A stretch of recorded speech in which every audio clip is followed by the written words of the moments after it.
right, in this video, I'm going to be breaking down a couple of Rotties that are in a very similar situation. They're displaying a very similar behavior, and I'm going to explain why it's happening.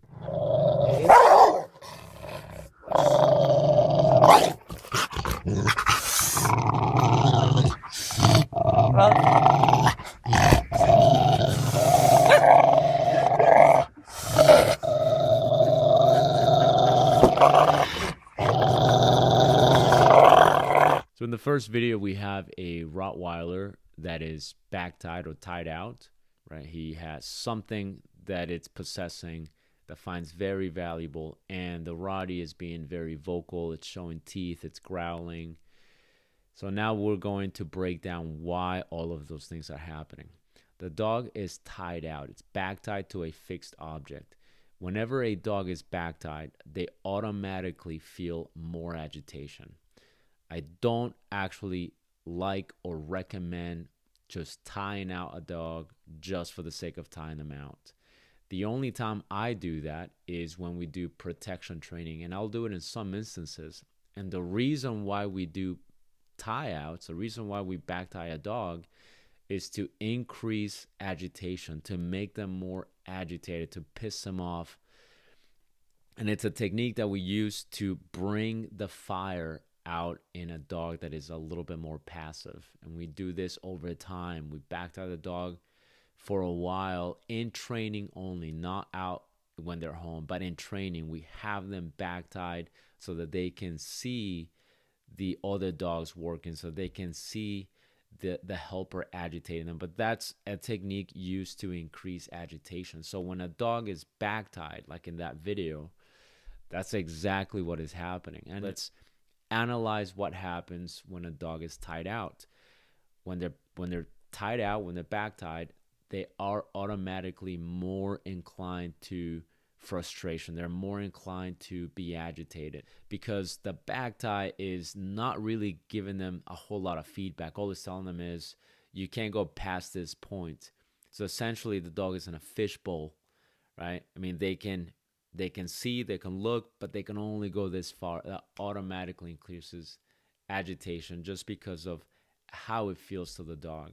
The dog is not only back tied, but it's also attached to a prong collar. The prong collar is not properly fit on that dog. It's way at the bottom of the neck. It is not how it's intended to be used. And it's not intended to be used on a back tie to begin with. So already we have two things that are contributing. And here's the thing about the prong collar.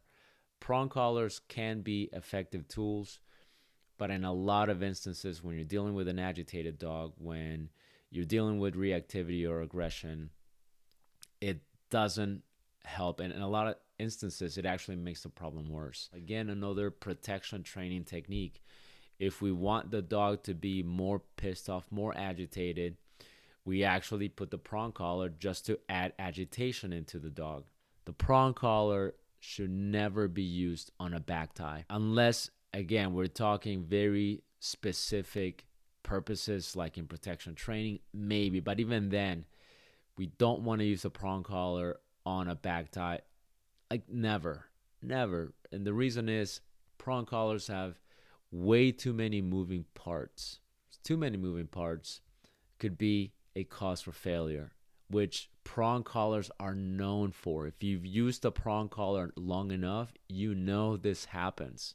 Prong collars pop loose quite frequently, which is why a lot of people who use them have some sort of safety tab that they attach the prong collar to another collar, or they have a safety collar that they can attach their leash to while using a prong collar because they're known for popping loose. So prong collar plus back tie, bad idea. So the prong collar here is adding agitation. The other thing that is happening in that video is the dog has something of value. So this valuable thing now becomes a source of possessiveness. The dog is being possessive. It's showing resource guarding, right? So now you combine that with the back tie and with the prong collar. Now this becomes a list of ingredients for the behavior that you're seeing here. Additionally, let's add another component, which is the breed. Rottweilers are known for being vocal. It's what they do. They're very vocal animals. They like to express themselves vocally. The snarling and the growling, it's something they just do quite frequently. Okay, even if they're just playing, you'll see some of that snarling and growling. They sound very serious, and a lot of times they're not. That's just how a lot of Rottweilers are.